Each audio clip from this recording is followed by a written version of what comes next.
quando o mundo decide fingir que alguém nunca existiu, a história não mata todos os seus fantasmas. Alguns, ela simplesmente apaga.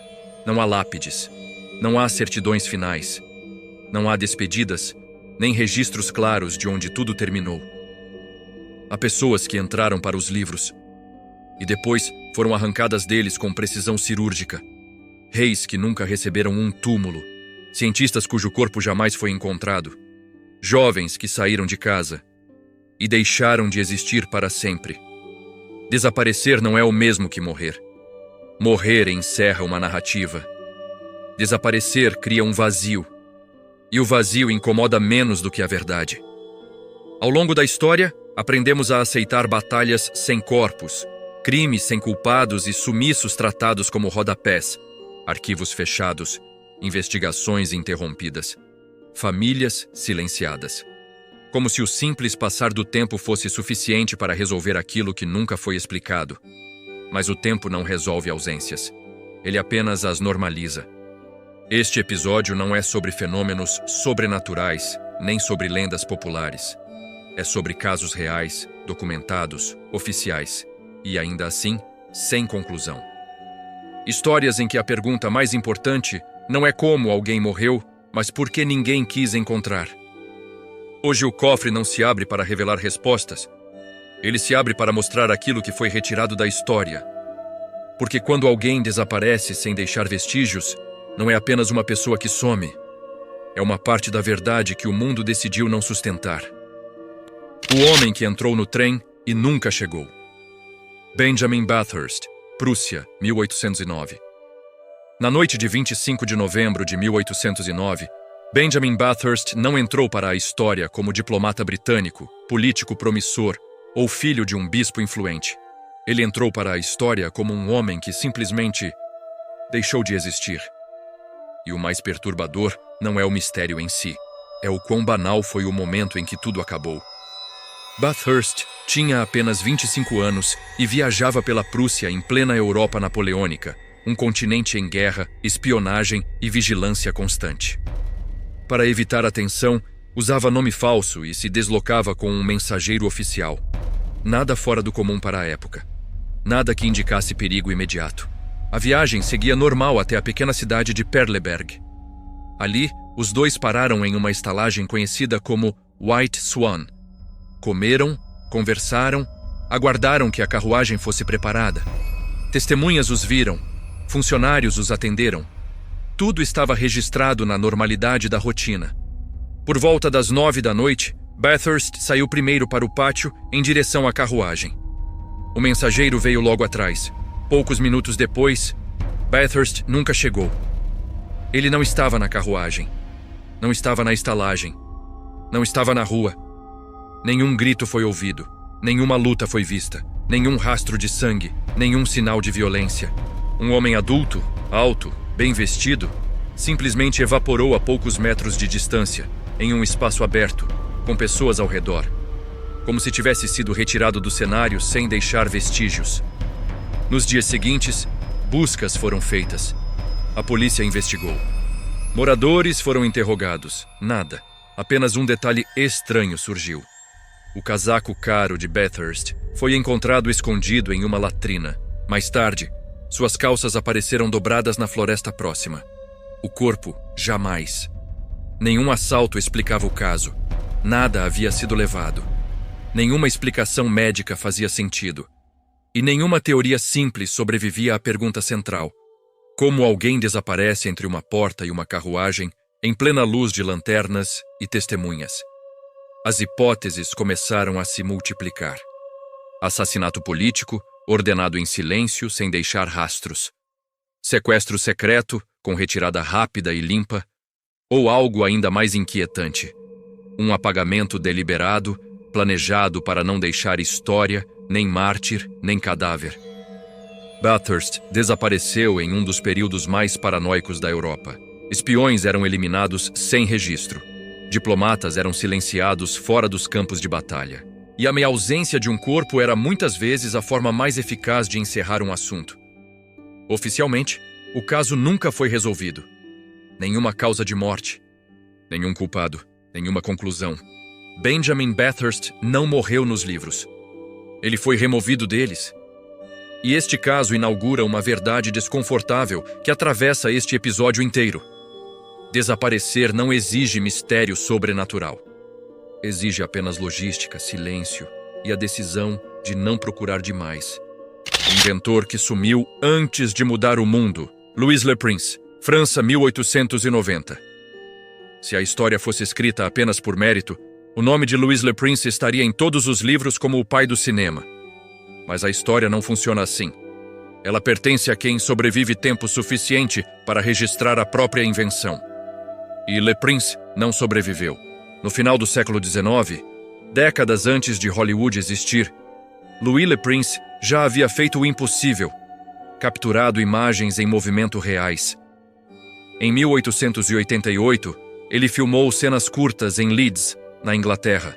Pessoas caminhando, gestos simples, vida em movimento. Não eram experimentos teóricos, eram filmes, funcionando, documentados. Muito antes de Edison ou dos irmãos Lumière apresentarem qualquer coisa ao mundo, Le Prince estava prestes a mudar tudo. Em setembro de 1890, ele planejava viajar aos Estados Unidos para apresentar oficialmente sua invenção, registrar patentes e reunir-se com investidores. Era o passo final antes do reconhecimento mundial, antes da consagração, antes do dinheiro, antes da história. Mas ele nunca chegou. No dia 16 de setembro, Le Prince embarcou em um trem em Dijon, na França, com destino a Paris. Testemunhas o viram entrar no vagão. Ele carregava bagagem, documentos e, possivelmente, materiais relacionados à sua invenção. O trem partiu. Quando chegou a Paris, Louis Le Prince não estava a bordo. Nenhum corpo foi encontrado. Nenhuma mala apareceu. Nenhuma testemunha viu algo estranho durante a viagem. Era como se ele tivesse sido apagado no intervalo entre duas estações. As autoridades francesas investigaram. A polícia britânica acompanhou. A família procurou respostas por anos. Nada. Nenhum acidente ferroviário foi registrado. Nenhum salto do trem foi visto. Nenhum assalto foi relatado. Louis Le Prince simplesmente deixou de existir no espaço mais controlado possível. Um trem europeu no final do século XIX. Mesmo assim, anos depois, ele foi declarado morto. Sem corpo, sem causa, sem explicação conclusiva. E então surge a pergunta que a história prefere evitar. Quem se beneficiou? Pouco tempo após seu desaparecimento, outros inventores apresentaram sistemas semelhantes. Thomas Edison, em especial, consolidou-se como o pai do cinema nos Estados Unidos. A família de Le Prince tentou contestar isso judicialmente. Seu filho chegou a testemunhar em processos contra Edison, afirmando que o pai havia criado a tecnologia antes. Pouco depois, o filho de Le Prince morreu em circunstâncias suspeitas. Coincidência. Oficialmente, alguns sugerem suicídio, outros falam em assassinato encomendado. Há teorias de sabotagem industrial, roubo de patentes, interesses econômicos gigantescos em jogo. Nenhuma jamais foi provada. Nenhuma jamais foi descartada por completo. O fato incontestável é este. Louis Le Prince desapareceu exatamente no momento em que sua invenção deixaria de ser uma curiosidade privada, para se tornar um monopólio bilionário. Sem ele, não houve disputa direta. Sem ele, a narrativa foi escrita por outros. Sem ele, a história do cinema começou em outro nome. Talvez Louis Le Prince tenha morrido naquele trem. Talvez tenha sido morto antes mesmo de chegar a Paris. Ou talvez tenha sido apenas removido do futuro. Porque, às vezes, não é preciso matar uma ideia. Basta eliminar quem pode prová-la. E quando alguém desaparece antes de registrar sua descoberta, o mundo muda. Mas o crédito também. A jovem que saiu para comprar um vestido. Dorothy Arnold, Nova York, 1910. Dorothy Arnold tinha tudo o que, em teoria, impediria alguém de desaparecer. Jovem, rica, filha de uma das famílias mais influentes de Nova York, educada nas melhores escolas, cercada por contatos, empregados, privilégios e proteção social. Ainda assim, em uma tarde comum de dezembro de 1910, Ela saiu de casa para comprar um vestido e nunca mais voltou. Era 12 de dezembro. Dorothy deixou a residência da família na Park Avenue, dizendo que iria até algumas lojas da Quinta Avenida. Foi vista por funcionários, atravessou ruas movimentadas, entrou em estabelecimentos conhecidos. Em uma dessas lojas, comprou um livro. Em outra, conversou normalmente com um vendedor. Nada indicava pressa, medo ou conflito. Testemunhas confirmaram. Ela parecia calma, presente, viva.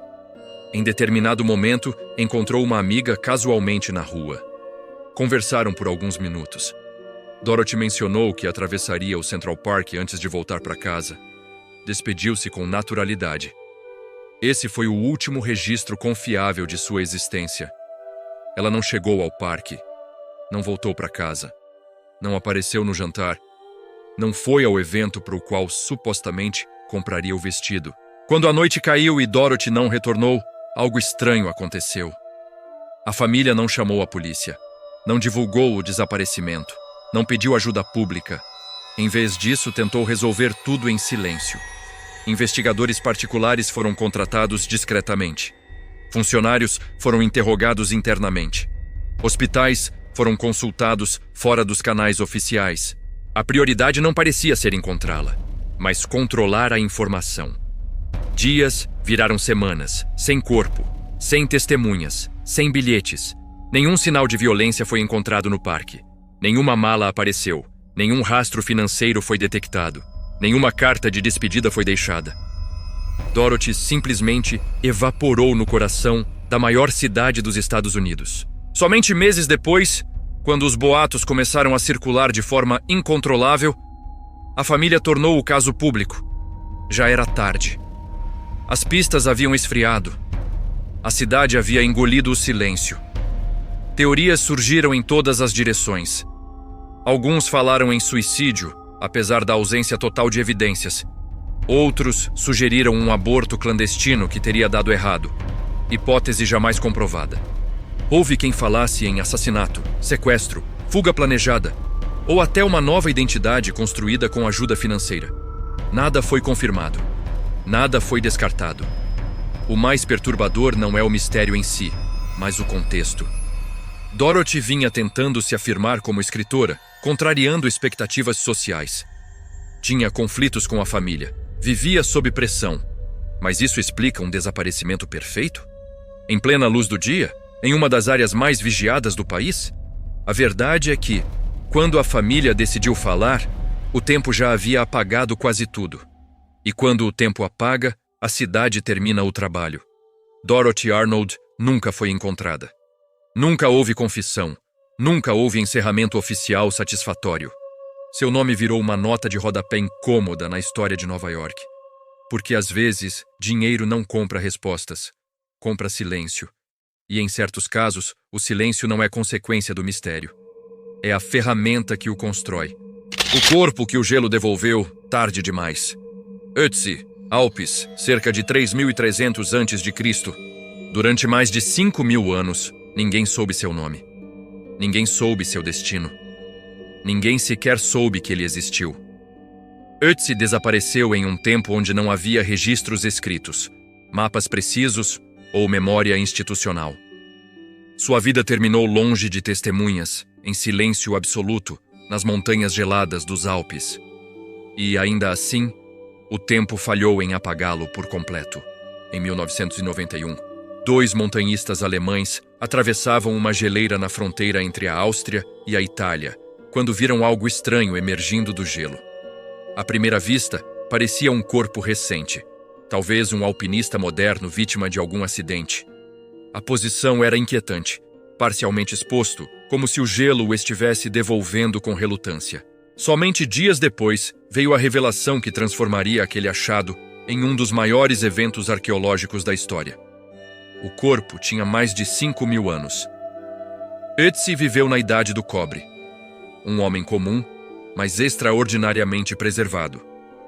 O gelo não apenas conservou sua pele, seus órgãos e seus ossos. Preservou também sua última jornada. Suas roupas, feitas de peles costuradas à mão.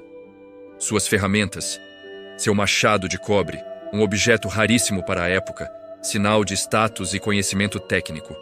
Até mesmo o conteúdo de seu estômago foi mantido intacto, permitindo reconstruir sua última refeição. Durante décadas, acreditou-se que Ötzi havia morrido por exposição ao frio, talvez perdido em uma travessia mal calculada. Um fim solitário, trágico, mas comum. A ciência, porém, ainda não havia dito sua última palavra. Com o avanço das tecnologias forenses, tomografias, análises de DNA, exames microscópicos, uma história muito mais perturbadora começou a emergir. Ötzi não morreu de frio. Ele foi assassinado. Uma ponta de flecha estava cravada em seu ombro esquerdo, rompendo uma artéria vital. O ferimento causaria morte rápida por hemorragia. Havia também cortes profundos em suas mãos, sinais claros de luta recente. Um trauma craniano indicava que, mesmo ferido, ele ainda pode ter sido golpeado antes de cair. Ötzi não estava apenas fugindo do clima. Estava fugindo de alguém. Por quê? A resposta permanece incerta. Disputa territorial? Roubo? Conflito tribal? O machado de cobre não foi levado, o que intriga ainda mais. Quem o atacou não buscava apenas seus bens. Talvez buscasse silenciá-lo. E então veio o detalhe mais simbólico de todos. Após ser morto, Ötzi foi rapidamente coberto por neve e gelo. A montanha o escondeu. O mundo esqueceu. Civilizações surgiram e ruíram enquanto seu corpo permanecia ali, suspenso no tempo, aguardando uma ciência que ainda não existia para contar sua história. Ötzi desapareceu, mas não foi apagado. Seu caso é o contraponto perfeito neste episódio. A prova de que nem todo desaparecimento é definitivo. Às vezes, o tempo não apaga, apenas adia. Congela a verdade até que alguém, milhares de anos depois, tenha as ferramentas certas para escutá-la. Porque quando a história falha, a ciência pode falar. E quando o gelo se parte, até os mortos podem testemunhar. Desaparecer não é um erro da história. É uma função dela. A história não é apenas um registro do que aconteceu. É um acordo silencioso sobre o que merece permanecer. E nesse acordo, o desaparecimento ocupa um papel essencial. Quando alguém some sem deixar corpo, sem deixar provas finais, sem deixar uma narrativa conclusiva, algo curioso acontece. O mundo segue em frente com menos perguntas. A ausência alivia. O silêncio organiza. O vazio se torna conveniente. Porque corpos exigem explicações. Ausências, não. Ao longo deste episódio, vimos como reis, inventores, jovens comuns e até homens pré-históricos podem ser arrancados do fluxo da história. Alguns por violência, outros por interesses políticos, econômicos ou sociais. Outros simplesmente porque ninguém poderoso o bastante precisou que eles fossem lembrados. Em todos os casos, o desaparecimento não foi apenas um fim. Foi um mecanismo. A história é escrita por quem permanece, mas também é moldada por quem some. Quando alguém desaparece, não deixa apenas saudade, deixa espaço. E espaço nunca é neutro. Ele será ocupado por outra versão, outro nome, outro herdeiro, outra invenção, outra narrativa oficial. O desaparecimento limpa o tabuleiro. Permite que decisões sejam tomadas sem contestação. Permite que o poder avance sem resistência. Permite que o passado seja reorganizado sem ruído. Arquivos não são cofres de verdade. São filtros. Eles registram o que foi autorizado a existir. E mentem não apenas pelo que escrevem, mas pelo que escolhem não escrever. Uma página em branco pode ser mais intencional do que um parágrafo inteiro. Um nome ausente pode dizer mais do que um nome celebrado. Porque aquilo que não está nos registros não precisa ser explicado, defendido ou justificado. É por isso que o desaparecimento é tão eficaz. Ele não cria mártires, não cria culpados claros, não cria versões definitivas. Cria apenas um eco fraco, que com o tempo se confunde com o silêncio. E talvez seja por isso que tantos casos nunca são resolvidos. Não porque sejam insolúveis, mas porque resolvê-los exigiria enfrentar verdades que sustentam estruturas inteiras. Às vezes, admitir o que aconteceu custaria mais do que fingir que nunca aconteceu. Neste episódio, não abrimos o cofre para encontrar respostas finais. abrimos para revelar um padrão, um método antigo, repetido ao longo dos séculos. Quando algo ameaça a ordem, não se destrói, apaga-se, não se julga, remove-se do registro, não se explica, deixa-se desaparecer. E isso nos leva à pergunta que não quer calar. Se a história pode apagar pessoas, quantas verdades inteiras já desapareceram junto com elas? Porque enquanto houver silêncio nos arquivos, enquanto houver nomes que nunca chegaram ao papel, enquanto houver histórias sem corpo, o desaparecimento continuará sendo uma das ferramentas mais poderosas já criadas. Mas há algo ainda mais perturbador. E quando não é uma pessoa que desaparece, e sim lugares inteiros, cidades, vilas e civilizações apagadas do mapa, como se nunca tivessem existido. No próximo episódio, abrimos o cofre das cidades que sumiram da Terra.